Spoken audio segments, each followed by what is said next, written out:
მოგესალმებით, პატივცემულო ჟურნალისტებო, მოგესალმებით პატივცემულო საზოგადოებო. დღეს მინდა თქვენი ყურადღება მივაპყრო ქვეყანაში განვითარებულ მოვლენებს ბოლო პერიოდის განმავლობაში და მინდა რომ შევაფასოთ ის ვითარება, რომელიც ჩვენ ქვეყანაში გვაქვს.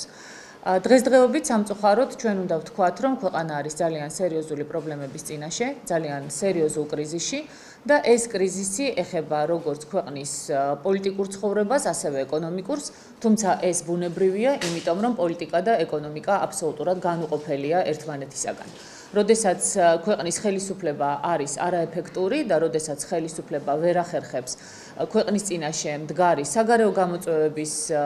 პრობლემების გადაწყვეტას, როდესაც ხელისუფლება ვერ ახერხებს იმას, რომ ქვეყანამ მართლაც პოლიტიკური პრობლემები მოაგვაროს, ეს ბუნებრივია ავტომატურ რეჟიმში იწვევს ეკონომიკური პრობლემების გამძაფრებას, რასაც ყოველდღიურად აღიქვამს თავის საკუთარ თავზე და საკუთარ ოჯახზე ჩვენი მოსახლეობის წარმომადგენლები. დღეს მიუხედავად იმისა, რომ ხელისუფლება ლაპარაკობს, რომ რამდენადაც უცნაური არ უნდა იყოს, ლაპარაკობს იმაზე, რომ თურმე ყველა საარჩევნო დაპირება არის შესრულებული, ჩვენ ყველამ ძალიან კარგად ვიცით, რომ საარჩევნო დაპირებებში ნამდვილად არ შედიოდა ლარის კურსის ვარდნა, საარჩევნო დაპირებებში ნამდვილად არ შედიოდა ის, რომ არ გაიზრდებოდა ელემენტარულად პენსიები, საარჩევნო დაპირებებში არ შედიოდა ფასების ზრდა, მათ შორის პირველადი მოხმარების საგნებზე და რაც ძალიან მნიშვნელოვანია თუნდაც წამლებზე, საარჩევნო დაპირებებში ნამდვილად არ შედიოდა ის, რომ არ დასაქმდებოდა ადამიანების აბსოლუტური უმრავლესობა და აქედან გამომდინარე ლაპარაკი იმაზე, რომ საარჩევნო დაპირებები შესრულებულია, ეს უბრალოდ ცინიზმია და სხვა არაფერი. ასევე შემიძლია ვთქვა პოლიტიკური მიმართულებითაც არც ერთი ძირითადი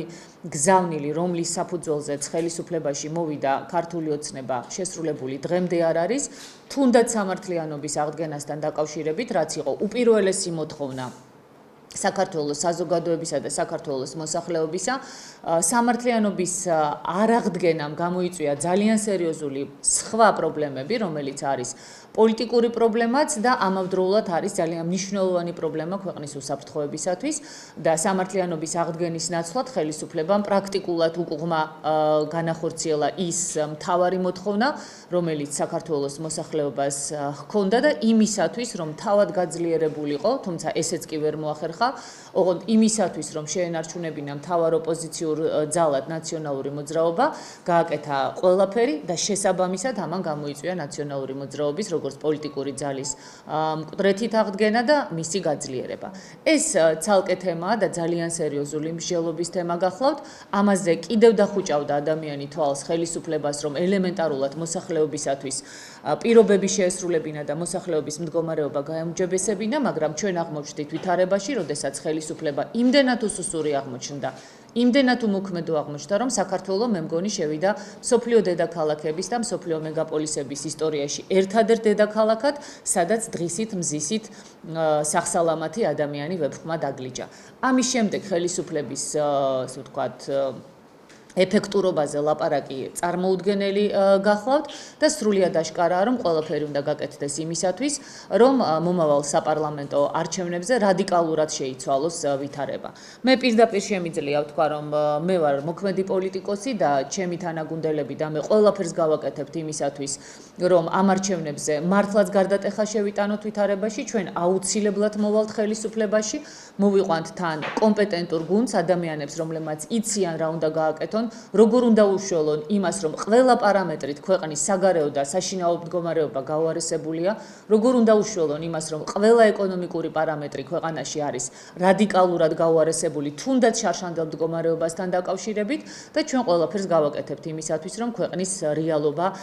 მაქსიმალურად შეცვლილი იქნას. თუმცა ხელისუფლება ყველაფერს აკეთებს იმისათვის, რომ ნაციონალური მოძრაობის მიერ დატოვებული საარჩევნო კანონმდებლობა თავის თავზე მოირგოს, ყველაფერს აკეთებს იმისათვის, რომ არ შეასრულოს ეს უმთავრესი დაპირება, რომელიც ეხებოდა საარჩევნო გარემოს ცვლილებას და ცდილობს, რომ ჩატარდეს მომავალი საპარლამენტო არჩევნები იმავე უსამართლო სისტემით, რა უსამართლო სისტემასაც ის წლების განმავლობაში აკრიტიკებდა. მათ ძალიან კარგად ესმით, რომ მხოლოდ ამ სისტემით ჩატარებული არჩევნების შედეგად შეუძლიათ მათ ხელისუფლებაში რაღაცა ფორმით, ესე ვთქვათ, დარჩენა, თუმცა მე ნამდვილად შემიძლია მათ ვუთხრა, რომ უმრავლესობას ისინი ამ სისტემითაც ვერ მოიპოვებენ, მაგრამ მინდა შევახსენო საზოგადოებას და მინდა შევახსენო, ესე ვთქვათ, ჟურნალისტებსაც ჩვენი წინადადება იმასთან დაკავშირებით, რომ აუცილებლად ყველა პოლიტიკურმა პარტიამ უნდა, ესე ვთქვათ, შეასრულოს ის სიტყვა, რომელიც ჩვენი ინიციატივის შემდეგ პრაქტიკულად ყველამ თქვა და განაცხადა იმის თაობაზე, რომ ხელისუფლებას შუალედურ არჩევნებში უნდა გამოეცხადოს ბოიკოტი, რომ არავითარ შემთხვევაში არ უნდა მივიღოთ პოლიტიკურმა პარტიებმა მონაწილეობა შუალედურ არჩევნებში, იმიტომ რომ ეს იქნება რეალურად გათეთრება ხელისუფლების მცდელობისა, რომ ძველი კანონმდებლობით ჩაატაროს უკვე ეხლა შეცვლილ ვითარებაში არჩევნები, ხოლო იმ შემთხვევაში თუ ყველა პოლიტიკური პარტია მართლაც რაღაც ვიწრო ინტერესებზე მაღლა დააყენებს საერთო ინტერესებს და უპირველეს ყოვლისა ქვეყნის ინტერესებს, ნამდვილად ასეთ შემთხვევაში ჩვენ მივაღწევთ იმას, რომ საერთაშორისო თანამეგობრობაც და ქვეყნის მოსახლეობაც დაინახავს იმას, რომ ხელისუფლება არის ერთადერთი, რომელიც ამ არჩევნებში მონაწილეობას იღებს, ან თუ რომელიმე პარტია ამაზე წავა, მაშინ გამოვა, რომ ეს იქნება სატელიტი პარტია, რომელიც ხელისუფლების აი ამ მცდელობას, საარჩევნო კანონმდებლობის არ შეცვლის მცდელობის გათეთრებას და ესე ვთქვათ, გალამაზებას შეეცდება. მე იმედი მაქვს, რომ ასეთი პოლიტიკური ძალა არ აღმოჩნდება ქვეყანაში და კიდევ ერთხელ ვიმეორებ, რომ კატეგორიულად მნიშვნელოვნად მიგვაჩნია ბოიკოტირება შუალედური არჩევნების, მე ამას ხაზგასმით ვამბობ, ხოლო რაც შეეხება საპარლამენტო არჩევნებში ჩვენი რაიონული თბილისის ორგანიზაციებით, ჩვენი აქტივისტების მუშაობით ნამდვილად, ასე ვთქვათ, გარდამტეხ როლს ვითამაშებთ. ეხლა მე მინდა ხაზი გაუსვა იმას, რაზეც ჩვენ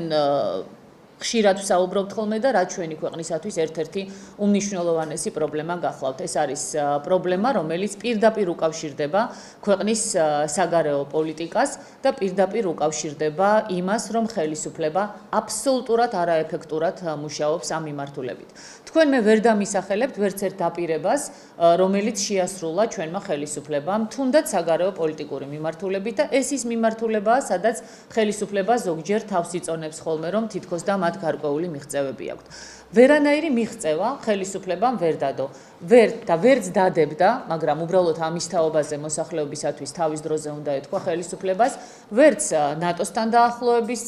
თვალსაზრისით, ვერც ევროკავშირთან დაახლოების თვალსაზრისით, ვერც სხვა სტრუქტურებთან დაახლოების თვალსაზრისით, აღარაფერს ვამბობ რუსეთთან ურთიერთობების დალაგების პრობლემაზე. რაც შეეხება განცხადებებს, რომლებიც კვლავ კეთდება იმასთან დაკავშირებით, რომ აი ახლა შემდეგი სამიტი ნატოსი ისტორიული იქნება. კიდევ ერთხელ ხაზგასმით მინდა ვთქვა, რომ სამწუხაროდ კვლავ ტყუილია და კვლავ აგრძელებს ხელისუფლება ჩვენი საზოგადოების და ჩვენი ხალხის მოტყუებას, რაც შეეხება იმას, რომ ისტორიული შედეგი მივიღეთ თითქოს და რიგის სამიტზე, ესეც აბსოლუტურად ტყუილი გახლავთ, იმიტომ რომ თუ ჩვენ გავიხსენებთ იმას, რაზეც ხელისუფლება საუბრობდა, როცა ხალხს პირდებოდა უვიზო მიმოსვლას ევროკავშირთან, სრულიად ნათელი აღმოჩნდა, რომ არანაირი უვიზო მიმოსვლა არ იქნება და შესაბამისად ხელისუფლებამ ვერ მიაღწია იმის შესრულებას, რასაც მოსახლეობას პირდებოდა და სხვა მიმართულებითაც ნამდვილად რიგის სამიტზე არანაირი გარღვევა არ მომხდარა. ანუ პრაქტიკულად ჩვენ ვხედავთ იმას, რომ ხელისუფლების ყველა დაპირება აბსოლუტურად რჩება ჰაერში, უპირველეს ყოვლისა იმიტომ, რომ ეს დაპირებები კეთდება არაკომპეტენტურად, ეს დაპირებები კეთდება მხოლოდ და მხოლოდ ქულების ჩასაწერად და იმისათვის, რომ მოსახლეობას თვალშინაც არის შეაყარონ და გარდა ამისა, იმისათვის, რომ როგორმე შეინარჩუნონ ხელისუფლება, რაც შეიძლება მეტი ხნით. კატეგორიულად მიუღებლად მიმაჩნია ამ ხელისუფლებისათვის კვლავ მანდატის მიცემა და მე იმედი მაქვს, რომ საქართველოს მოსახლეობა ამას ნამდვილად არ გააკეთებს, იმ მარტივი მიზეზის გამო, რომ ხელისუფლებამ ვერ შეძლო ყველაზე მთავარი, რომ მართლაც ჩამოეყალიბებინა რაიმე სახელმწიფოებრივი სტრუქტურები, რომლებიც იმუშავებდნენ დამოუკიდებელ რეჟიმში. ჩვენ ვართ აბსოლუტურად არანორმალურ ვითარებაში. როდესაც პრეზიდენტი, პრემიერ-მინისტრი, პარლამენტი პრაქტიკულად ერთმანეთს არ ესაუბრებიან, როდესაც ხდება აბსოლუტურად არაკოორდინირებული მოქმედება ხელისუფლებისა, და მე მაგალითი შემიძლია მოვიყვანო, როდესაც თუნდაც რუსეთთან დაკავშირებით დიალოგზე გაკეთდა ძალიან საინტერესო განცხადება კახი კალაძის მხრიდან, ვიცე-პრემიერის მხრიდან, რომ გადაიხედება ფორმატი და დიალოგი დაიწყება უკვე სხვა დონეზე, მაგრამ პრაქტიკულად 2-3 საათში ამ განცხადებას მოყვა უკვე პრემიერის გადაწყვეტილება და განცხადება იმასთან დაკავშირებით, რომ არანაირი დიალოგი არ გადაიხედება და ყველაფერი დარჩება ისე, როგორც იყო. აი ესეთი არასწორი, ასე ვთქვათ, განცხადებები ხელისუფლების სხვადასხვა წარმომადგენელთა მხრიდან ქმნის ქაოსს, აბსოლუტურად აბნევს დიპლომატიური კორპუსის წარმომადგენლებს, რომლებიც ვეღარ იგებენ რა მიმართულებით მიდის ქვეყანა და ვეღარ იგებენ რომელ განცხადებას დაუჯერონ და ეს ქმნის იმას, რომ ხელისუფლების არაეფექტურობა ძალიან თვალნათელი ხდება. ეხლა რაც შეეხება ერთ-ერთ ვთვლი რომ ყველაზე მნიშვნელოვან საკითხს და მე ნამდვილად მიმაჩნია რომ ეს არის ყველაზე მნიშვნელოვანი საკითხი, რაც ეხება რუსულ-ქართულ ურთიერთობებს. რუსულ-ქართულ ურთიერთობებთან დაკავშირებით ერთმნიშვნელოვნად შემიძლია გითხრათ, რომ ხელისუფლების მთელი განცხადებები იმასთან დაკავშირებით, რომ რუსეთთან ურთიერთობა რადიკალურად იცვლება, ეს არის მხოლოდ და მხოლოდ განცხადებების სამწუხაროდ და სხვა განცხადებებისათვის აშკარად ხელისუფლება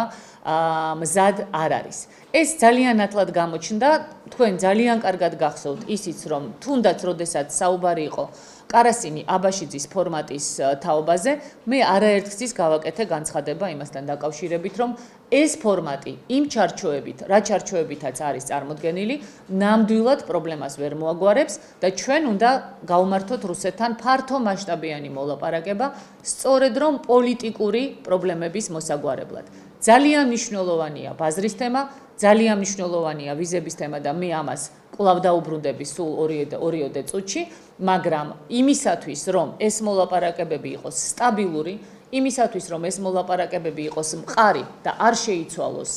კონკრეტული კონიუნქტურიდან გამომდინარე, უპირველესი მნიშვნელობის მატარებელი არის სწორედ ის, რომ შედგეს უმაღლეს დონეზე რუსეთისა და საქართველოს ხელისუფლების წარმომადგენლებს შორის დიალოგი. თუმცა ამ დიალოგისათვის კიდევ ერთხელ ვიმეორებ, ჩვენი ხელისუფლება მზად არ არის. განცხადებები იმასთან დაკავშირებით, რომ რიტორიკა შეიცვალა და ამით რუსეთის ხელისუფლება ბედნიერი უნდა იყოს და ლამის აფხაზეთი და ოსეთი, ესე ვთქვათ, დაგვიბრუნოს მხოლოდ რიტორიკის შეცვლის გამო. ეს უბრალოდ არაპროფესიონალიზმის აბსოლუტურად უმაღლესი გამოვლინება გახლავთ. ის რაც ხდება დღეს საქართველოში, მათ შორის საქართველოს ტერიტორიებთან მიმართებაში.